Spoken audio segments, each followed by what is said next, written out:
Lani po. Anong ginawa sa'yo ni Lani? Mapintas po kasi siya, tsaka... Pintasera? Opo. Bakit? Anong Tapos, sinasabi niya? mababaw daw po kami, mga dugit daw po kami. Ganun daw po. Ba't kayo mababaho? Basura ba kayo? Nagtatrabaho po kasi kami sa basura. Kaya po ata kami niya sinasabihan ng ganun. Marami namang nagtatrabaho sa basura pero hindi naman nila kailangang maging mabaho din, katulad ng basura. So bakit, saan ang gagaling itong marefe? Ayun nga pong hindi namin sa kanila alam kung bakit nila ginaganon kami. May mga pinag-awayan ba kayo? Wala naman po. So ano, sa tingin mo ang dahilan, bakit kailangan kanilang laitin ng ganyan? Ay, kasi po minsan po, pagkadadaan kami sa kanila, madudungis kasi kami kasi galing po kami sa pilian ng basura. Ganun po. Kaya po ata kami nila ginaganyan. Anong naggaganyan sa'yo? Isang pamilya ba yan? O... Dalawa po sila nun si Ate Lani, pati yung isang matanda. Ay.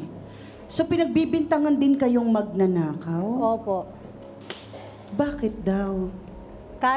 Kahit sampay lang po sa bahay nila, pinagbibintangan pa kami, dadaan lang kami, kinukuha daw namin. Bra na lang po, inaano pa sa amin. Ayun po yung ano niya. Samantala nga po yung nakukuha namin sa pilian na bra, mas original pa sa mga bra nila. Pero napag-usapan nyo na ba ito? Kinumpronta mo ba? Nag-usap ba kayo?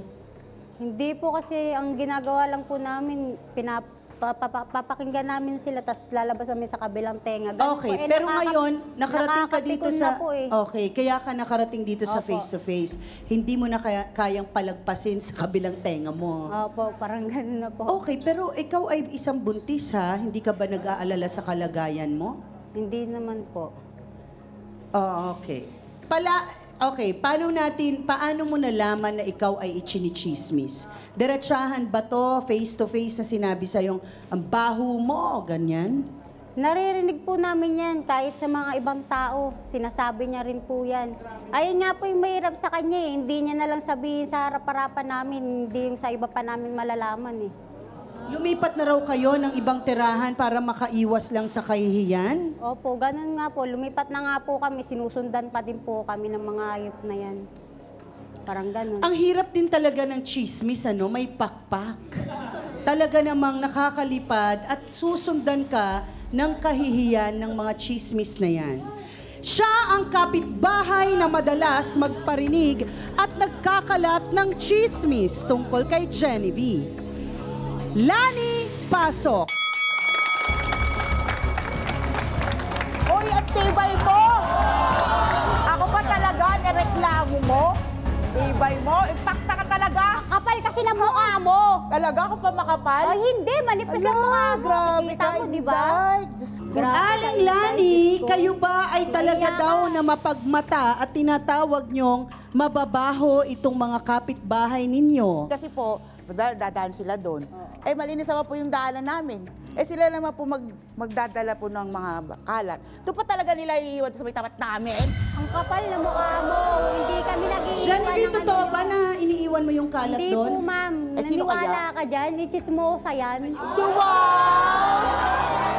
Talaga lang sarili niyang dumi ata. Nilalagay niya doon. Talaga, Ichismis niya ha? kami ng ganun. Okay, Baka sarili niyang mayroon dumi. ba kayong ginagawa, Ate Lani? Ano hong trabaho ninyo? Kasambahay po.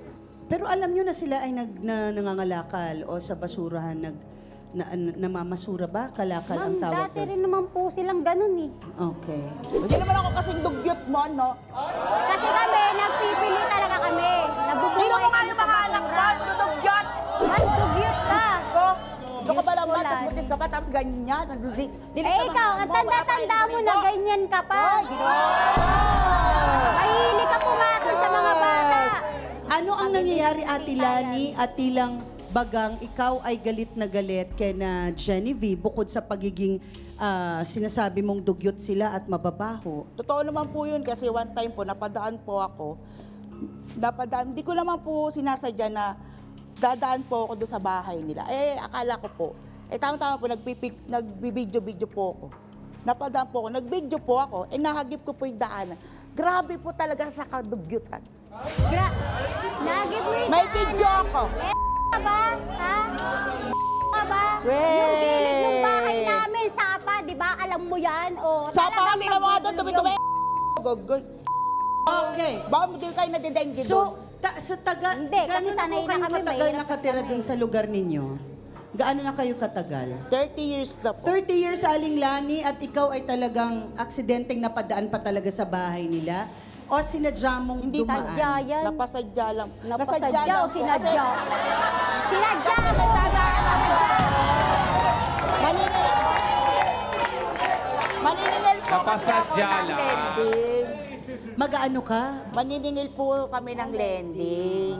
Okay, so napadaan kayo roon. Hindi ko naman po alam na may membro kami doon na doon po siya lumipat. Tapos Okay. membro nasa taas. Pero kasi Sinungaling. para ang kung magkakataon, tas videohan nyo, talagang parang meron kayong gusto talagang, hindi ko alam ha, kung parang talagang meron kayong galit na hindi ko maintindihan kung bakit kailangan pa kayo ay mag-video Hindi pa, naman po mag-effort sinasadya ng yun ganyan. Hindi sinasadya pag-video, ipinindot mo Hawak-hawak yun. ko po kasi yung cellphone. Nagbibideo nga po ako. Ano, Pag naglalakad yung ganon. camera? Okay.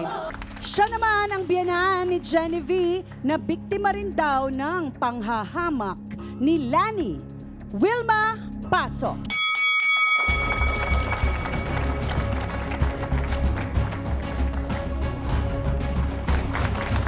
Ano po naman ginagawa mo sa loob ng bahay namin? Bakit pinasok mo yung bahay namin at Hala. nag-video-videoan mo pa? Hindi ako pumasok. Pumasok sa loob ng bahay. Kung hindi naman po talaga niya intensyon yun, ay bakit naman po kasi sinabi niya makalat ang bahay namin kung napadaan lang po siya sa bahay. Siyempre, dito iskinita, di ba? Ganyan lang. Kita Oh. iskinita. Ay, Baka hindi- sinilip mo talaga. Hindi taga Siyempre, katwiran kasi niyo. bukas yung pinto nyo. Eh, siyempre, pagdaan ko, aha, ito pala yung bahay ng paktang guma na to. Oh! Sigurado ka? O talaga Palang sinasadya bahay mo nyo, lang grabe. talaga na manilit ng bahay na may bahay Kahit siguro meron ka ipis, naman di i-chismis sa tatagal. mga kapitbahay. Kahit ipis, labok, di tatagal. Tumira. Ay, Diyos ko po. Okay. Grabe, sa At kadugmutan. Ate Wilma, totoo bang ipinagkakalat din na kayo ay kumakain ng pagpag? Ayun na nga po eh, pinagkakalat niya po eh.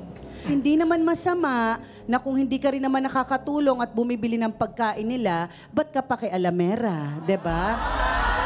Hindi lang... Okay. Hindi ito para kay Ate Lani. Kasi yan naman ang sinasabi ni na Genevieve. Bakit mo raw pinakikialaman, Ate Lani, ang buhay nila, hindi ka naman nakakatulong? Mamang concern ko lang po kasi may mga bata silang maliliit. Kung papakainin mo sila ng Payatas Express, baka naman sumakit, mag-intor sila, magsukat tayo sila, di ba? Okay, Ate Lani, kung concerned ka, bakit mo sila tinatawag ng bababaho at mga dugyot? At chinichismis sa iba. Bakit? Pag nakita niyo po talaga sila, wala naman po talaga silang ligo-ligo. Wala kami naliligo bakit? kami, wala lang kaming tubig. Hindi, O, di ba? Hindi ganon. Paano tayo, Genevieve, Nagigib linawin lang mo po, ma'am. paano maligo ng walang tubig? Nagigib lang Sabon-sabon po lang. Wala kayong sariling Wala po, nagigib lang po gripo. Nag-iigib kayo. Akala ko nakakaligo binubuhat naman. namin. Siya ang tiyahin ni Lani na isa rin daw sa nanlalait kay na Wilma at Genevieve. Floor, pasok!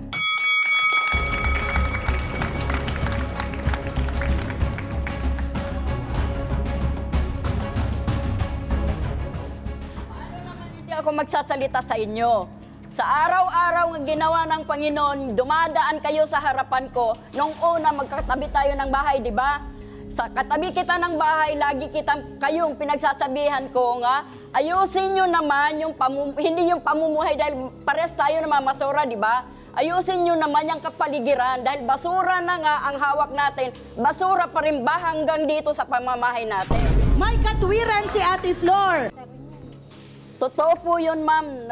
Inaamin ko pong nagsalita po ako sa kanila ng ganon kasi sa araw-araw nga pinagsasabihan ko sila. Kasi ma'am, parehas po kami, ang kinabubuhay namin basura.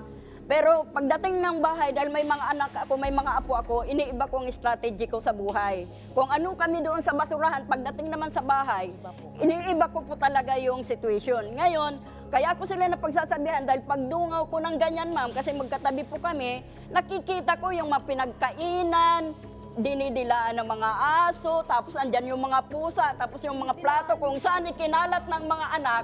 O kaya ng mga kapatid, nandoon lang siya. Sinungalingan mo. So bali sinasabihan ko madalas, Sinungaling